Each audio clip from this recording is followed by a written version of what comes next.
मी पंजाबडक आज आहे 22 मे 2025। कालच मी रात्री एक व्हिडिओ दाखवला की लाईटवर किडे आले तर मी म्हणलो तो 24 तासात पाऊस पडणार। तर पाहू शकता ही आमची इथली लेंडी नदी आहे आणि लेंडी नदीला भरपूर असं पाणी आलंय, पाहू शकता या बाहेर। आणि आता सकाळचे 5 वाजलेले पाहू शकता इतकं जोरात पाणी वाहत आहे। आणि राज्यातल्या या ठिकाणी 22 मेपासून परत राज्यातल्या शेतकऱ्याला सांगू इच्छितो की राज्यामध्ये 30 तारखेपर्यंत असाच ओढे नाले नदी वाहणारा पाऊस पडणार आहे, म्हणून हा अंदाज लक्षात येतो। मुंबईला देखील मुसळधार पाऊस पडणार आहे, म्हणून मुंबईवाल्यांनी सतर्क राहण्याची गरज आहे।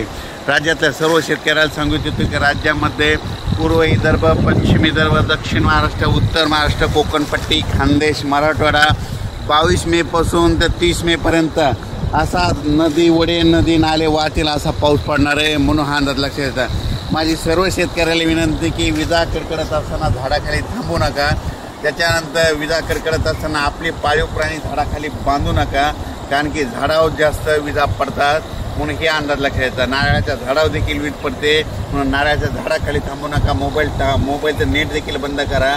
काल देखील 2-3 ठिकाणी मोटरसायकल चालत असताना मोटरसायकल विजा पडलेले 2-3 व्यक्ती महाराष्ट्रातल्या दगावल्यात, म्हणून हे देखील लक्षात येतं। आणि राज्यात सांगायचं झालं तर म्हणजे हा पाऊस 30 तारखेपर्यंत दररोज 2-2 दिवस वेगवेगळ्या भागात पडणार आहे आणि जमिनीमध्ये चांगली 1 फूट वर जाणार आहे, म्हणून हा अंदाज लक्षात येतं। मग सांगायचं झालं तर हा पाऊस सांगायचं झालं तर सर्वात जास्त मुंबईला पडणार आहे, नाशिककडे पडणार आहे, त्याच्यानंतर कोकणात पडणार आहे, कोल्हापूर, सातारा, पुणे खूप पडणार आहे, म्हणजे नगर जिल्ह्यात देखील खूप पडणार आहे। आणि त्याच्यानंतर मुंबईकरांना सतर्क सांगू इच्छितो की तुमच्या मुंबईलाचं जनजीवन असं विस्कळीत होईल असा म्हणजे 27, 28, 29 देखील पाऊस पडणार आहे, म्हणून हा अंदाज लक्षात येतो। राज्यातल्या सर्व शेतकऱ्याला सांगू इच्छितो की तुम्ही तुमची स्वतःची काळजी घ्या, आपल्या पाळीव प्राण्यांची काळजी घ्या, म्हणून हा अंदाज लक्षात घ्यायचा। राज्यातल्या कालच मी एक व्हिडिओ टाकला होता की मी म्हणलो होतो लाईटवर किडे आल्याच्या नंतर बघा 72 तासात पाऊस येतो का नाही, म्हणजे काल 21 मेला टाकलं, हे बघा 22 मे।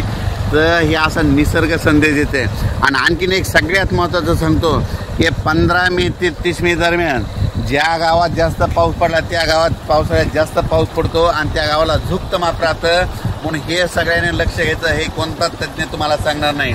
जर तुम्हाला एक सांगू इच्छितो हे समजा आमचं धामणगाव आहे, म्हणजे आमच्या धामणगावला 15 मे ते 30 मे दरम्यान आता असा पाऊस पडला आणि इकडे सेलूला नाही पडला तर येणाऱ्या पावसाळ्यात आमच्या गावाला दररोज पाऊस पडणार, पण सेलूवाल्याला सोडून देणार, म्हणून हे प्रत्येकाने ही गोष्ट लक्षात घ्यायची। ज्या गावाला जास्त पाऊस पडला तिथं जास्त पाऊस पडतो, म्हणून हे लक्षात येतं। राज्यातल्या सर्व शेतकऱ्याला सांगू इच्छितो की लगेच उद्याच्याला एक अंदाज दिला जाईल, म्हणून हे लक्षात घ्यायचं। हे पाहू शकता आमच्या इकडल्या सगळ्या नद्याला पूर आलेला आहे। धन्यवाद।